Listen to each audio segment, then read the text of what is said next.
केंद्रीय मंत्री अमित शाह ने मुंबई नगर पालिका चुनाव के लिए बिगुल फूंका। वो आए मुंबई में, एक के बाद एक मुलाकातें की, गणेशोत्सव में शामिल हुए, लेकिन असली ध्यान था बीएमसी चुनाव पर। बीएमसी चुनाव में कैसे 150 सीटें जीतनी है या 150 से ज़्यादा सीटों का टारगेट अमित शाह ने रख दिया बीजेपी के लिए। पहले वाली एकीकृत शिवसेना की किसी समय मुंबई महानगर पालिका पर जबरदस्त पकड़ थी, लेकिन 2014 के लोकसभा चुनाव और विधानसभा चुनाव के बाद शिवसेना की नीति में बदलाव आया है। 2017 के मुंबई महानगर पालिका चुनाव में शिवसेना ने बीजेपी के साथ गठबंधन नहीं किया था।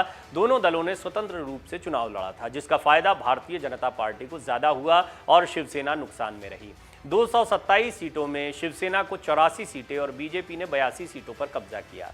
मजबूरन शिवसेना को बीजेपी से हाथ मिलाना पड़ा, जिसके बाद किशोरी पेडणेकर मुंबई की महापौर बनी।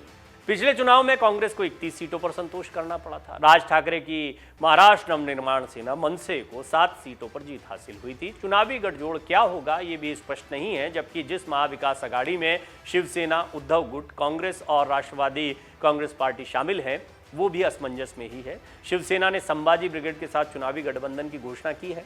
राष्ट्रवादी कांग्रेस पार्टी के प्रमुख शरद पवार ने कहा था कि गठबंधन के बारे में उनकी पार्टी विचार कर रही है और इस बारे में कोई अंतिम फैसला भी नहीं हुआ है। कांग्रेस में आंतरिक संघर्ष चल रहा है। अशोक चव्हाण और पृथ्वीराज चव्हाण राज्य के पूर्व मुख्यमंत्री रह चुके हैं और दोनों फिलहाल असंतुष्टों की पंक्ति में खड़े हैं। लोग तो ये भी कयास लगा रहे हैं कि अशोक चव्हाण बीजेपी में जा सकते हैं, जबकि पृथ्वीराज चव्हाण लगातार सवाल कर आला कमान की नाक में दम किए हुए हैं। हो सकता है कि वो गुलाम नबी आज़ाद के साथ चले जाएं, लेकिन इससे प्रदेश की राजनीति प्रभावित होने की पूरी संभावना है।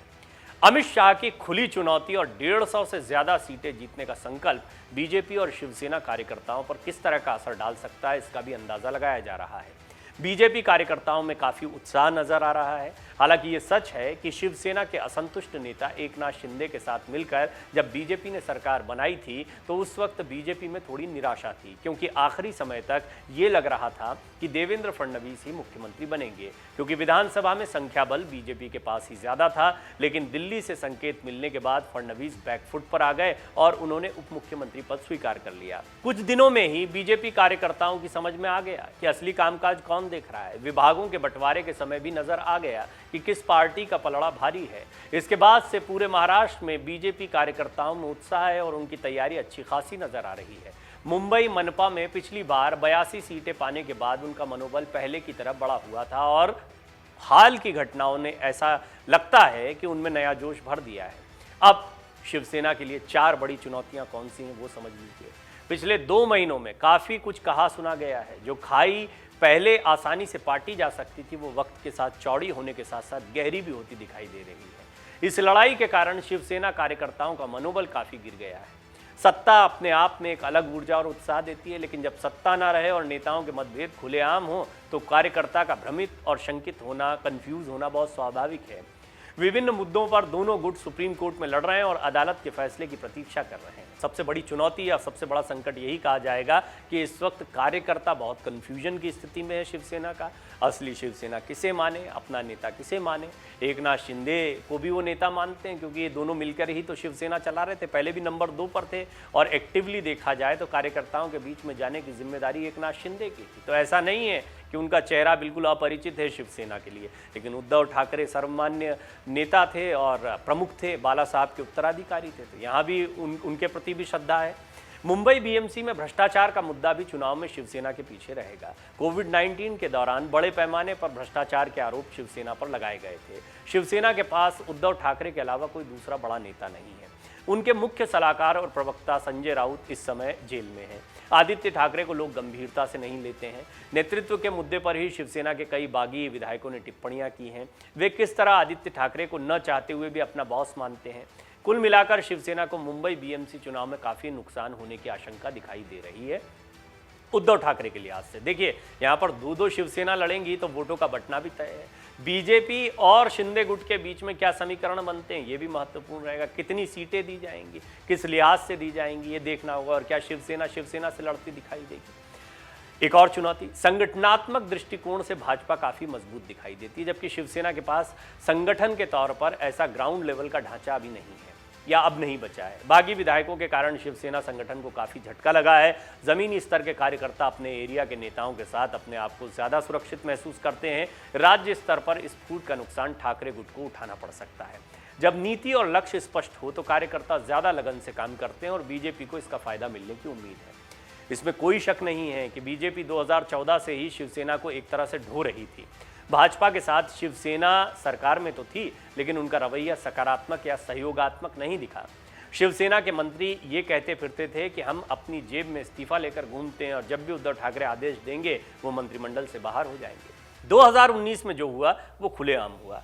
बीजेपी के प्रदेश नेताओं का जोर चलता तो वो शिवसेना के इस बोझ को उतारकर कभी का फेंक देते। इस बार अमित शाह ने कार्यकर्ताओं को स्पष्ट संदेश दिया है कि शिवसेना ने जो विश्वासघात किया उसकी सजा देते हुए उन्हें जमीन सुंघा दें। शाह ने 2014 के चुनाव का जिक्र करते हुए कहा कि उस समय उद्धव ठाकरे ने सिर्फ 2 सीटों के लिए बीजेपी के साथ गठबंधन तोड़ दिया था।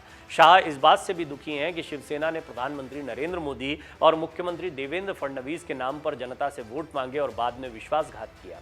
शिवसेना स्वयं को कट्टर हिंदूवादी पार्टी कहती है, लेकिन इन मामलों में जो उसने रवैया अपनाया था वो बीजेपी को खटकता रहा।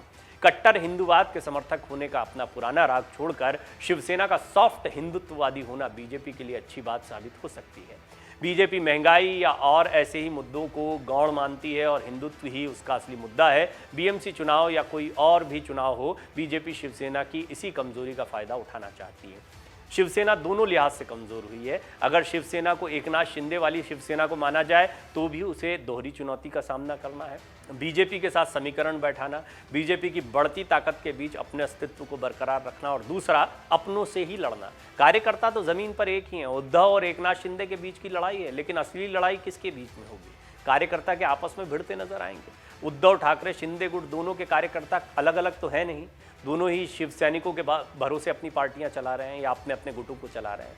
तो अब ये बड़ा एक कन्फ्यूजन की स्थिति होगी और इसका नुकसान, इसका खमियाजा शिवसेना को भुगतना पड़ेगा।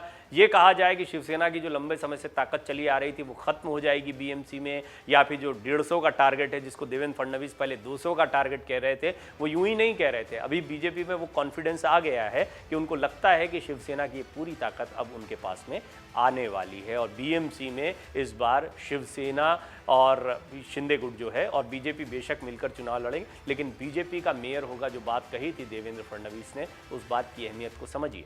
ये बात तो तय है कि चुनाव चिन्ह किसके पास जाता है इसकी भी लड़ाई, ये सबसे बड़ी चुनौती है। कौन शिवसेना बनकर उतरेगा? अगर शिवसेना का चुनाव चिन्ह एकनाथ शिंदे को मिल जाता है तब तो सीटों के बंटवारे में वो अपनी दावेदारी को मजबूत कर सकते हैं। कार्यकर्ता है, ग्राउंड लेवल पर पार्टी को मजबूत करना है तो बीजेपी को भी समझौते करने पड़ेंगे। लेकिन अगर ये चुनाव चिन्ह उद्धव ठाकरे को मिलता है तब हालात बिल्कुल बदल जाएंगे। उस समय पर शिवसेना के साथ लड़ाई लड़नी पड़ेगी और ये एक ऑक्सीजन का काम कर सकती है उद्धव ठाकरे के लिए। तो ये एक सकारात्मक संकेत हो सकता है, लेकिन ये जरा मुश्किल चुनौती है। ऐसा हो तभी उद्धव ठाकरे का कुछ भला हो सकता है बीएमसी चुनाव में। अगर आप ये वीडियो YouTube पर देख रहे हैं तो हमारे चैनल को सब्सक्राइब करें और बेल आइकन को दबाना ना भूलें। अगर आप Facebook पर ये वीडियो देख रहे हैं तो हमारे पेज को लाइक करें। डाउनलोड करें अमर उजाला ऐप और पाएं खबरें लगातार।